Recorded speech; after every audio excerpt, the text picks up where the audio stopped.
અહિંસાના માર્ગે ચાલી દેશને આઝાદી અપાવી, જે દેશ અને દુનિયા માટે રાષ્ટ્રપિતા બની ગયા, જેમનો જન્મ ગુજરાતમાં થયો તેવા મહાત્મા ગાંધીના હત્યારા નાથુરામ ગોડસેના ગુજરાતમાં જ અચાનક ભક્તો ઉભરી આવ્યા, જેમણે હું નાથુરામ કરીને નાટક આયોજન કરી દીધું.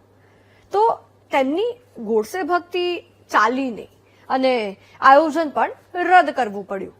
ત્યારે કોણ છે આ ગોડસે ભક્ત, આવો જોઈએ.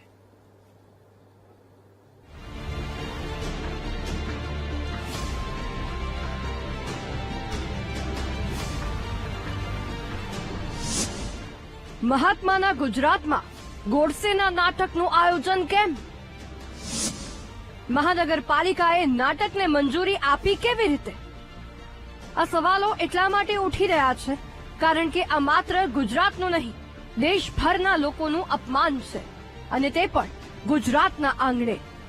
જે શનિવારના દિવસે રાજકોટમાં નાથુરામ ગોડસેના નાટકનો વિરોધ થયો અને ત્યાર પછી અમદાવાદમાં આ પ્રકારની હરકતથી લોકોમાં રોષ ફેલાયો.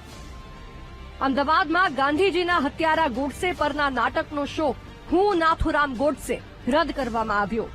વિરોધને પગલે આયોજકોએ નિર્ણય લીધો છે. એનએસયુઆઈ અને યુથ કોંગ્રેસે અમદાવાદમાં અલગ અલગ જગ્યાએ ગોડસે વિરુદ્ધ સૂત્રોચ્ચાર અને દિવાલો ઉપર ગોડસે મુર્દાબાદ, ગાંધીજી અમર રહો, ગાંધીની ભૂમિ ઉપર ગોડસેનો નાટક નહીં ચલાવી લેવાય લખીને વિરોધ નોંધાવ્યો. આમ મુદ્દો વધુ ગરમાતા ગોડસેના નાટકને રદ કરવું પડ્યું.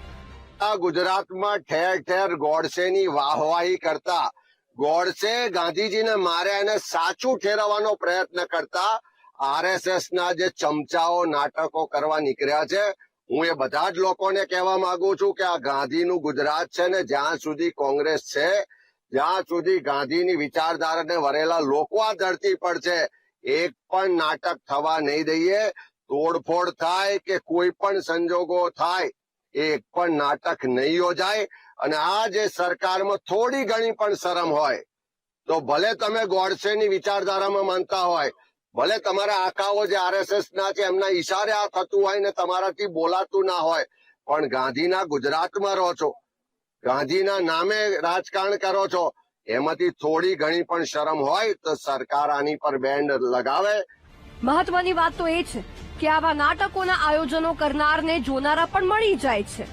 275 રૂપિયા ટિકિટ હોવા છતાં 75% ટિકિટ વેચાઈ પણ ગઈ હતી. પરંતુ ગાંધીના ગુજરાતમાં ગોડસેની ભક્તિ કોઈ પણ કાળે સાખી ન લેવાય. કોંગ્રેસ વિરોધ કરે ન કરે, પરંતુ આ પ્રકારની પ્રવૃત્તિને ગુજરાતમાં મંજૂરી કેમ મળી ગઈ તે પણ એક મોટો સવાલ છે. કેમેરામેન રાજુ ગઢવી સાથે દીપક સોલંકી, વીટીવી ન્યૂઝ, અમદાવાદ.